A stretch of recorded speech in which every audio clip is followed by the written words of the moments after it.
마태복음 12장 1절부터 13절입니다.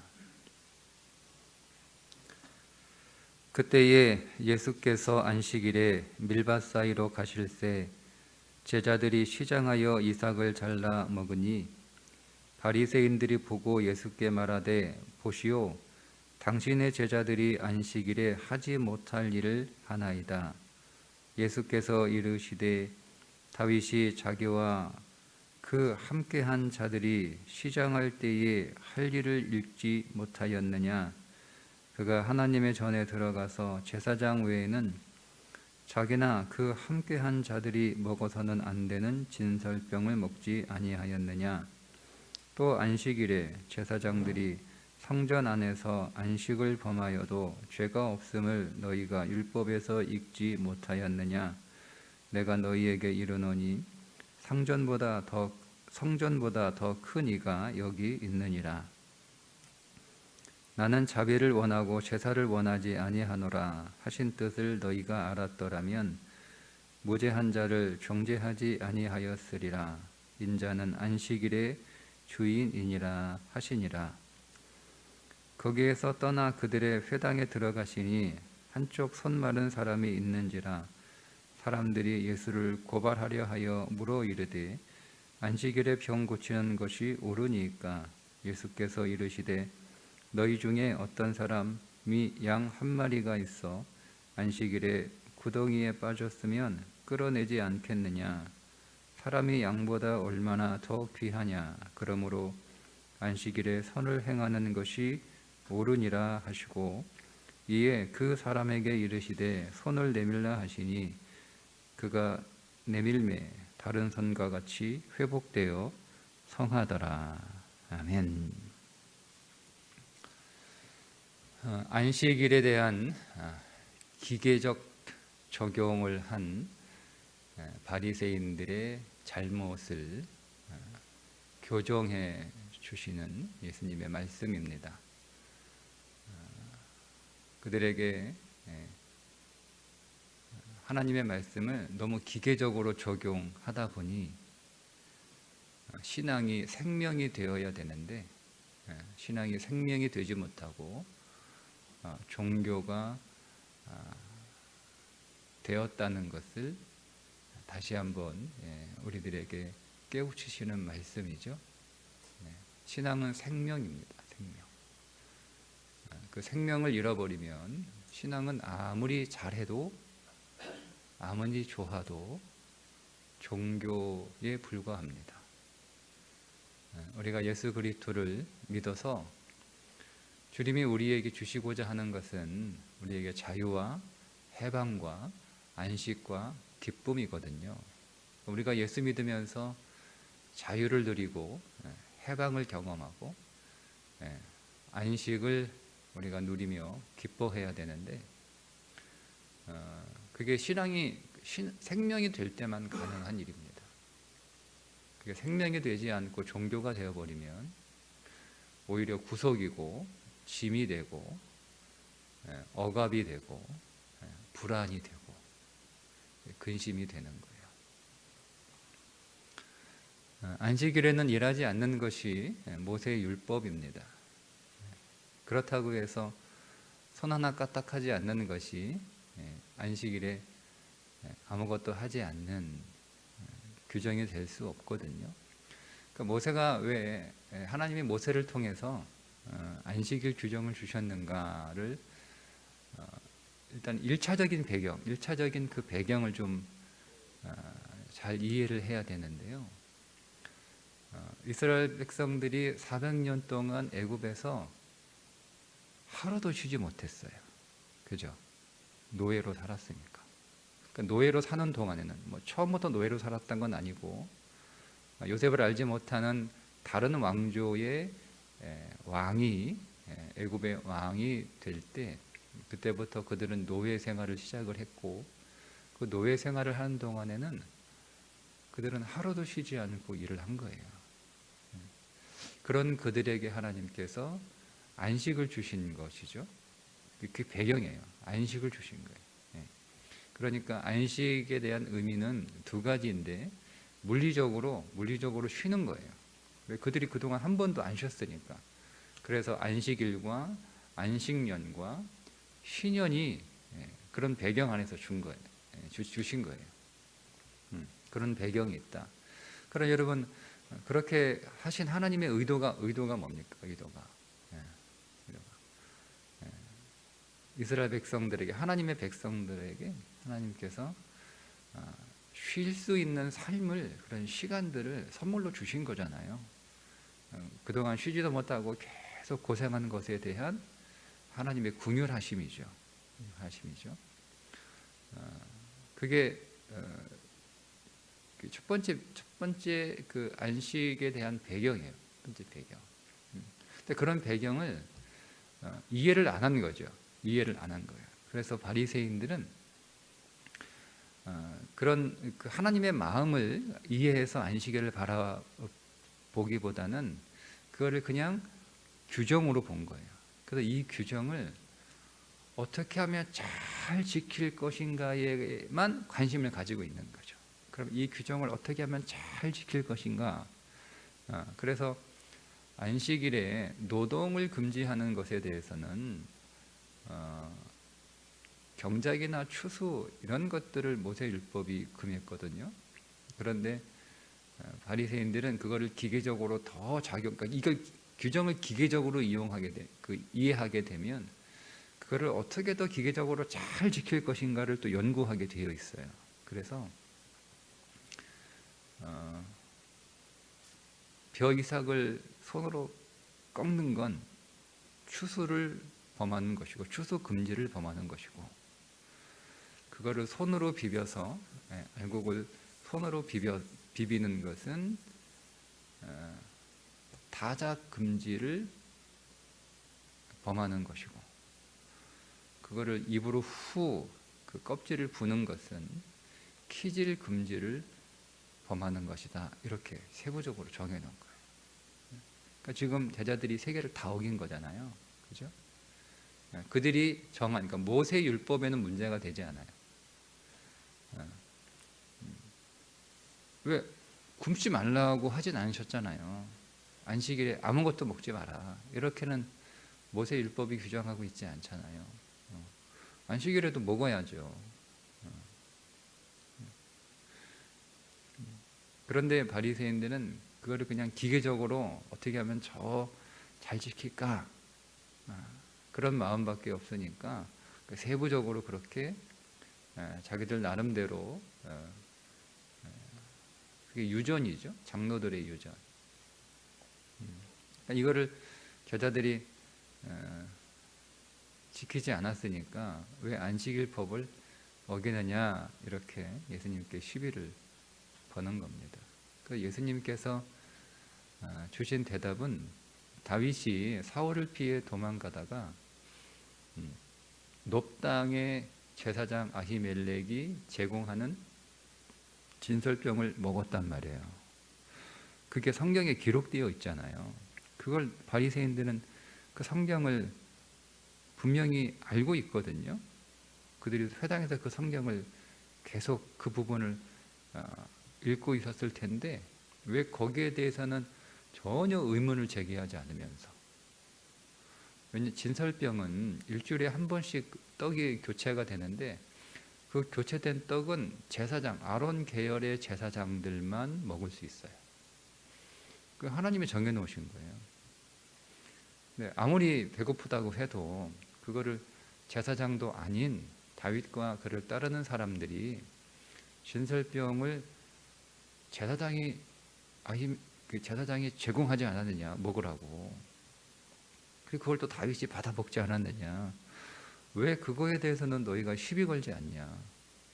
아니 어떻게 이런 일이 있나, 아히멜렉이 나쁜 사람이다, 뭐 이렇게 왜 얘기하지 않나. 다윗이 어떻게 그렇게 진설병을 준다고 덥석 받아 먹을 수 있나, 그렇게 얘기하지 왜 않냐.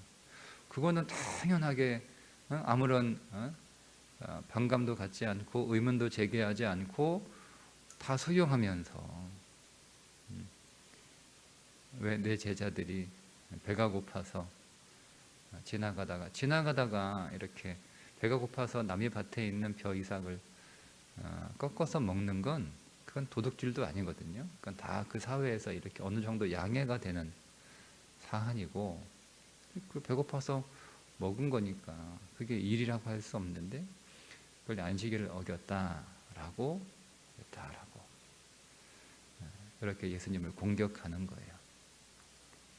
그러면 여러분, 제사장인 아히멜렉이 다윗에게 아론 계열의 제사장들만 먹어야 되는 떡을 준 이유가 무엇일까 하는 거예요. 그게 왜 아히멜렉이 다윗에게 줬을까요? 다윗이 이스라엘의 왕이 될 사람이니까 미리 그것을 알고 정치적으로 아히멜렉이 행동한 것일까? 그건 아니잖아요. 그냥 단순히 다윗이 떡을 달라고 하고 사람들 막 부하들 데리고 들이닥쳐가지고 배고파 죽겠으니까 먹을 거라도 좀 줘라 라고 얘기하니까 그것이 위협처럼 느껴져서 아히멜렉이 목숨의 위협을 느껴 떡을 제공한 것일까? 그것도 아니잖아요. 그러니까 진설병을 왜 하나님께서 제사장들만 먹어야 한다라고 정하셨을까? 그 의도와 그 뜻이 무엇일까? 이거를 아히멜렉은 정확히 알고 있었다는 거예요. 진설병을 왜 다른 사람들이 먹으면 안 되고 제사장들만 먹어야 되죠? 그 진설병이 상징하는 것이 있기 때문에 그래요. 그러니까 거기에 올라가는 진설병은 그냥 밀가루로 만든 그런 떡이 아니라는 거죠. 그것은 하나님의 말씀을 상징하고 있는 떡이에요. 하나님의 말씀을. 그래서 그것을 제사장들만 먹으라고 하는 것은 그 떡을 특별하게 구별하신 거잖아요. 거룩하게 하신 거잖아요. 그러니까 그 진설병을 통해서 우리에게 주시는 메시지는 뭐냐면 하나님의 말씀은 우리를 살리는 생명의 떡이다라고 하는 것을 상징으로 보여주고 있는 거예요. 그러니까 진설병은 생명을 상징해요. 생명. 그래서 제사장이 특별한 사람들이니까 너희만 먹어야 된다. 그 특별 대우에서 그 떡을 먹게 한 게 아니고 그 떡 자체가 특별하기 때문에 또 특별하게 다른 것도 아니고 그 떡이 상징하는 상징성이 있기 때문에 그거를 구별해서 두신 거예요. 그러니까 이 진설병은 생명이라는 거죠. 아히멜렉이 그걸 정확하게 이해를 했어요. 그러면 지금 당장 배가 고파서 죽어가는 사람들에게 그 생명을 상징하는 진설병을 내주는 것은 진설병을 하나님께서 거룩하게 구별하신 그 뜻과 일치하는 거예요. 그 뜻에 부합하는 거니까 아히멜렉이 내준 거잖아요. 그러니까 그 문제를 성경에서 어느 한 구절도 그것에 시비를 걸지 않아요. 어느 한 구절도 성경에서. 아니 성경에서 왜 아히멜렉이 하나님이 정하신 사람들이 먹어야 되는 떡을 다윗에게 줬냐 이렇게 시비를 걸지 어느 한 구절도 그것에 대해서 이의를 제기하지 않습니다. 왜냐하면 원래 그 떡의 본질대로 사용을 했기 때문에 그렇습니다. 자, 그러면 안식일은 그래서 그 본질이 뭐냐면 생명이거든요. 1차적으로는 하나님께서 그들이 애굽 땅에서 안식하지 못하던 그 삶에 대한 보상으로 주신 거예요. 너희가 애굽 땅에서 쉬지 못하고 계속 이렇게 일만 하고 살았으니까 너희들이 그동안 쉬지 못한 것에 대한 하나님의 보상. 그런 의미가 있는 거예요. 1차적으로. 근데 그게 더 본질적인 의미가 있죠. 안식일의 주인이 누구라는 거예요? 그리스도라는 거예요. 하나님이라는 거예요. 구약에서는 안식일은 하나님께 속했다 이렇게 표현하고 있거든요. 예수님은 그거를 안식일의 주인이 나다 이렇게 다르게 표현을 하시는 거예요. 그러니까 안식의 본질은 하나님, 그리스도라는 거예요. 그러니까 우리는 그리스도 안에서 안식을 누린다는 거죠. 그리스도 안에서. 그래서 또 한 가지 그 예를 들어 주시는데, 안식일에도 제사장들은 성전에서 일을 했거든요. 그건 또 왜 시비를 안 걸어요? 그러면 안식일이 기계적으로 적용이 되려면 예배가 없어야 되는 거잖아요. 근데 왜 제사장들은 안식일 날 바쁘게 움직이죠? 제사장들은 안식일에도 일했거든요. 제사 드려야 되고, 안식일이라고 해서 제단의 불을 꺼트리라고 하지 않았거든요. 그죠? 성소의 불을 꺼트리라고 하지 않았어요. 거기도 불이 늘 살아 있어야 되는 거예요. 계속 그 불을 붙여요. 안식일 날 제사 드리러 오면 그 제사 드려야죠. 오늘 안식일이니까 오늘은 쉰다, 뭐 이렇게 되는 게 아니에요. 그건 또 왜 시비를 안 걸어요? 그러니까 성전보다 더 큰 이가 지금 오셨는데 예수님 당신을 가르치시는 거잖아요. 내 제자들이 그 안식일에 자유를 누리는 것은, 그 안식을 누리는 것은 마땅하다, 이렇게 말씀을 하시는 거죠. 그게 안식일의 본질이라는 거예요. 그러니까 이거를 이해를 못하니까 그 당시 바리새인들이 얼마나 위선적인, 기계적 적용이 얼마나 위선적인지를 말씀해 주시는 거예요. 여러분, 신앙의 기계적 적용은 굉장히 위선적입니다. 나는 철저하게 안식일을 지킨다라고 말하는 게 아니에요. 예를 들면 이제 예를 들어 주시는 거예요. 야, 안식일에 어떤 한 사람이 기르던 양이 구덩이에 빠졌어. 근데 우리 표현은, 성경은 그렇게 잘 안 드러나는데요. 그 양은 그 사람이 가지고 있는 여러 마리 양 중에 한 마리가 아니고요. 유일한 양이에요. 유일한 양. 그 유일한 양이 구덩이에 빠졌어요. 그러면 안식일에 일하지 말라고 해서 그 구덩이에 빠진 양을, 야, 오늘은 안식일이니까 건져낼 수 없다, 그거 양 구하면 안 돼, 내일까지 기다리자, 이렇게 할 사람이 있냐는 거예요. 없잖아요. 바리새인도 그렇게 안 하거든요. 양이, 자기들은 그 유일한 양이 아니오고 많은 양 중에 한 마리 양이 구덩이에 빠졌어도 안식일이고 뭐건 뭐 상관없이 당장 달려가서 그 양을 꺼냈을 거란 말이에요. 아니, 그렇게 할 거면서 주님이 안식일에 회당에 들어가셔서 손 마른 사람, 그러니까 오른손을 쓰지 못하는 사람, 다른 성경은 오른손이라고 나와 있어요. 오른손을 쓰지 못하는 사람이 있으니까 안식일에 저 사람을 고쳐주는 게 좋아요? 아니면 안 고치는 게 좋아요? 이렇게 질문을 또 하는 거예요. 그게 몰라서 물어보는 게 아니라 예수님을 다시 공격하기 위한 질문이거든요. 그러니까 예수님이 안식일을 설명을 하셨는데 이해를 못 하는 거예요. 그러니까 또 이제 그런 질문을 하는 거잖아요.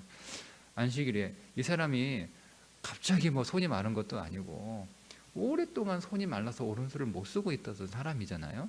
그들의 생각은 이런 거예요. 어차피 그동안 아파가지고 고생했는데 그 하루 정도 더 고생한다고 무슨 그게 그 사람 인생에 큰 문제이겠는가? 응? 그냥 오늘 안식일이니까 못 고치니까 내일 고쳐도 되지, 이런 생각이에요. 이게 기계적 적용이에요. 그러니까 다른 사람이 배가 고프든 말든, 다른 사람이 몸이 아프든 말든 나는 상관없다는 거예요. 나는 안식일만 지키면 된다는 거예요. 근데 그거를 바리새인들은 신앙이 매우 좋고 그거를, 말씀을 매우 잘 지키고 그렇게 하나님의 말씀 앞에 성실한 사람으로 살고 있다라고 자신들을 과시하는 거죠.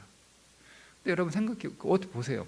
여러분, 그게 정말, 아니, 다른 사람이 배가 고프든 말든, 다른 사람이 몸이 아프든 말든, 그런 건 나는 뭐 관심 없고 난 모르겠으니까 나는 그냥 법을 지키는 게 나는 중요하다, 나는 규정이 중요하다. 여러분, 이거 한번 생각해 보세요. 제가 어제 잠깐 기사를 하나 봤는데 80대 되신 그 아버지가 쓰러지셔서 병원에 입원을 이렇게 하신 거예요. 그래가지고 이제 병원에 치료비를 내야 되는데 자녀들이 보니까 아버지가 들어놓은 적금이 만기가 된 적금이 있다는 걸 알았어요. 그래가지고 은행에 가서, 지금 아버지가 병원에 쓰러지셔서 콧줄 끼고 계시고 거동도 못 하시고 중환자실에 누워 계시는데 병원비를 내야 되는데 아버지 보니까 만기가 된 적금이 있으니까 이거 우리가 적금을 좀 찾으러 왔다. 그러니까 은행에서는 본인이 아니면 인출을 해줄 수 없다는 거예요. 은행 규정에 긴급한 수술을 요한 경우를 제외하고 그 어떤 상황에서도 타인이 대리로 인출할 수 없다라고 규정이 돼 있어서 못 준다는 거예요. 그래서 이렇게 아니 지금 아버지가 못 움직이신다. 그래서 지금 병원에 누워 계시는데 의사에 입원하고 계시는 거 이거를 다 써가지고 이제 가서 증명하고 내가 그 자식들인데 병원비 내야 되니까 달라. 안 된다는 거예요. 안 된다는 거예요. 규정이 그게 안 된다는 거예요. 안 된다는 거예요. 그래가지고 어떻게 인출했냐면 그 병원에 계신 아버지 콧줄 그대로 꽂고 침대에 태워가지고요 병원까지 모시고 와서 확인하고 그래서 인출해 갔다는 거예요. 어때요? 물론 이제 은행 직원 입장에서는 나중에 시비에 걸릴 수 있으니까 그죠? 뭐 돈 문제 그 자식이 뭐 왔는데 뭐 다른 자식들이 와가지고 그거 왜 우리 아버지 돈 뭐 형한테 줬냐, 뭐 누나한테 줬냐, 뭐 이렇게 시비 걸 수도 있잖아요, 그죠? 뭐 물론 그런 시비에 휘말리지 않으려고 그렇게 할 수도 있겠죠, 그죠? 그런데 보세요, 이게 정말 생명을 생각한다면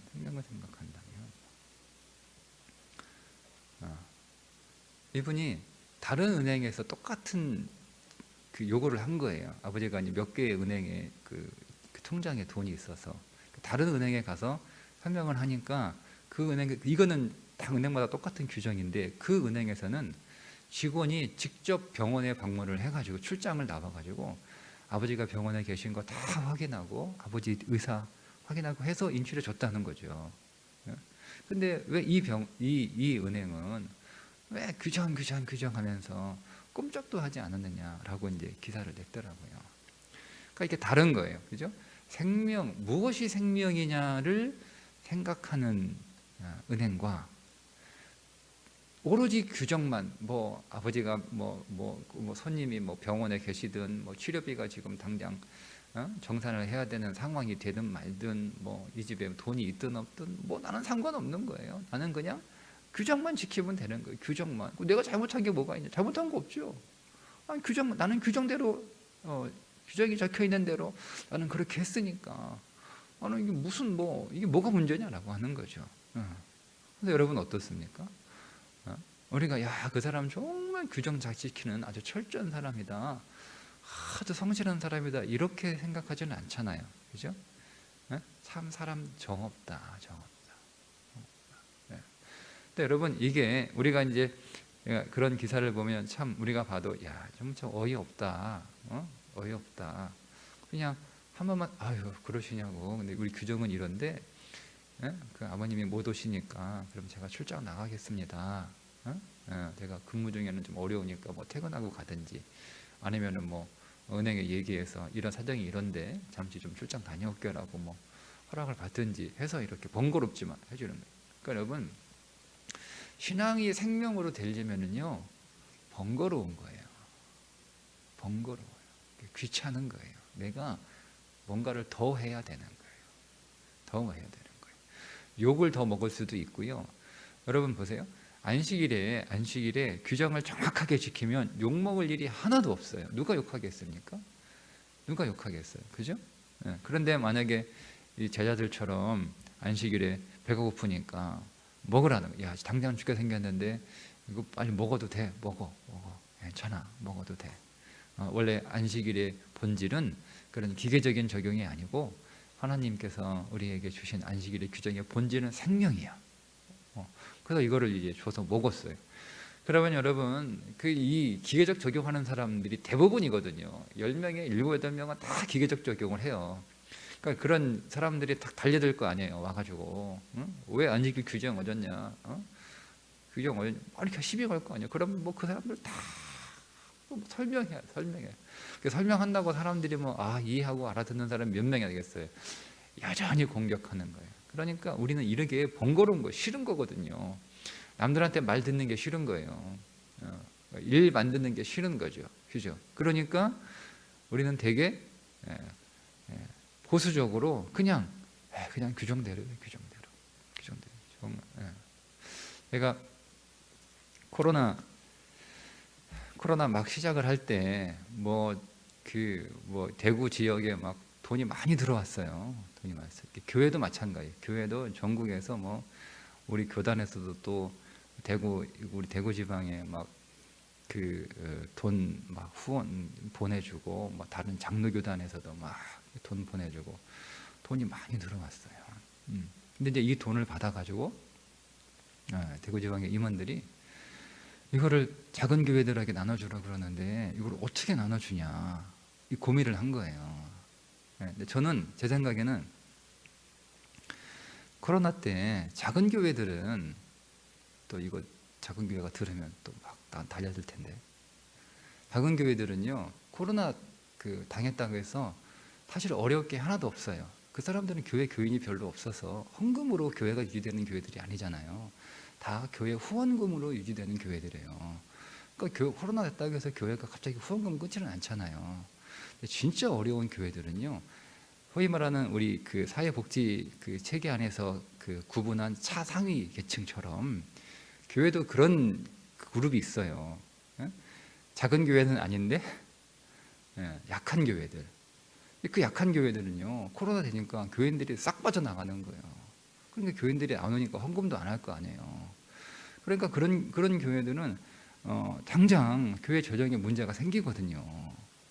근데 그런 교회들을 이렇게 고려해야 된다. 그걸 기계적으로 우리가 대구 지방에서 작은 교회들 딱 4천만 원 이하들은 다 작은 교회로 그렇게 정해놓고 그 교회들을 계속 우리가 지방에 선교 후원 했다고 해서 코로나 때 그 기준으로 좀 똑같이 작은 교회를 후원해라 이렇게 나눠주자 이런 거 이거는 아니다 했는데 결론은 뭔지 아세요? 말 생긴다. 그냥 정확하게 기계적으로 딱 적응해서 어차피 작은 교회들이니까 작은 교회들 쫙 이렇게 똑같이 이렇게 우리가 대구 지방에 재정으로 후원받은 들어온 재정들을 작은 교회 딱 17교회 딱 n분의 딱 해가지고 나눠주면 욕을 안 먹어요. 그런데 교회 하나하나 전화를 다 해가지고 이게 직접 대구 지방으로 후원해준 것도 있지만 작은 교회로 직접 간 경우도 있거든요. 솔직하게 얘기해라. 너희들 다른 루트를 통해서 후원받은 거 있으면 얘기해라. 그거 다 조사하고 다 정리하고 제가 지금 자료 다 가지고 있어요. 다 정리하고 그러니까 이 교회는 작은 교회인데 다른 루트를 통해서 이 정도 후원을 받았으니까 이 정도는 여기는 좀 조금만 주고 이 교회는 그런 루트가 없어서 아예 받지 못했으니까 이 교회는 좀 더 주고 이래야 되는 거 아니에요? 근데 이거 일이 많아. 해보니까 일이 많고요. 딱 해보니까 딱 결론이 나와요. 이거 부자게 먹겠구나. 그래서 저는 욕먹어도 해라. 욕먹어도 하자. 다른 임원들은 뭐 욕먹냐. 내 돈 주는 것도 아닌데 그냥 기계적으로 하라. 그래서 결론은 욕 안 먹는 쪽으로 해버린 거예요. 그러니까 제가 지금 이렇게 잘못 지금 괜히 좀 이게 상황이 잘못했다 이렇게 됐는데, 그러니까 예를 들어 드리는 거예요. 우리가 제대로 하려면 다 번거로운 거예요. 신앙생활을 생명으로 하려면은요 번거롭고 힘들고 귀찮고 욕도 먹어야 되고 이런 일들이 많아요. 그래서 제일 쉬운 게 뭐죠? 규정대로 하자예요. 규정대로. 근데 규정이라고 하는 것은 정답이 아니에요. 그건 그냥 벗어나지 않기 위한 어느 정도의 안전망이죠. 안전망. 근데 그것이 마치 오늘 우리가 할 수 있는 유일한 해답인 것처럼 취하게 되면 우리의 신앙생활, 그러니까 우리가 여러분 이런 면들이 우리 일상에서 사실 자주 일어납니다. 그렇게 되면 우리의 신앙은 어떻게 되냐면 생명이어야 되는데 종교가 되는 거예요. 안식이어야 되는데 안식이지 않는 거죠. 오히려 예수님이 오늘 우리의 모든 짐들을 다 내려놓으시려고 오셨는데 우리는 종교라고 하는 짐을 하나 더 짊어지는 경우가 되는 거예요. 그러니까 오늘도 우리 하나님의 말씀의 기준이 분명합니다. 근데 그 말씀의 기준이 분명하지만 이것을 기계적으로 적용하는 것이 아니라, 그러니까 우리는 더 기도해야 되고요. 우리는 더 연구해야 되고 더 노력하고 더 애써야 되는 거예요. 이것을 생명으로 우리 가운데 삼기 위해서. 그러니까 무엇이 생명? 어떻게 하는 것이 생명인가? 그러니까 남들이 배가 고프든 남들이 아프든 나는 모르겠고 나는 규정만 지키면 돼. 이런 마음이 아니라 배고픈 사람이 있구나, 아픈 사람이 있구나. 그러면 내가 그들의 문제를 위하여 어떻게 도울 수 있을까? 내가 조금 어려워지고 손해보고 또 욕을 먹고 번거로운 일이 생긴다 할지라도 하나님의 뜻의 본질을 찾아가는 그런 신앙의 경주를 우리가 할 때 우리는 더 진리 안으로 들어가는 거예요. 거기서 우리는 더 놀라운 생명들을 만나게 될 수 있는 것입니다. 오늘 우리의 인생이 그 진리 안으로 더 들어가서 우리에게 약속하신 그 생명을 더 풍성하게 누릴 수 있는 오늘 저와 여러분 되시기를 주님의 이름으로 축복합니다. 기도하겠습니다. 하나님 아버지, 오늘 우리도 규정을 지킬 것인가 혹은 생명을 선택할 것인가 여러 가지 난감한 상황들을 직면할 때가 있습니다. 하나님, 그때 우리에게 지혜 주시고 또 성령께서 조명해 주셔서 하나님, 우리가 생명의 본질을 찾아갈 수 있는 믿음의 삶이 되게 해 주옵소서. 그래서 세상을 살리는 자들이 되게 하시고 우리의 이웃들을 건지는 자들이 되게 해 주시고 우리는 그 생명 안으로 더 들어가는 믿음의 삶이 되게 해 주옵소서. 예수님의 이름으로 기도드리옵나이다. 아멘.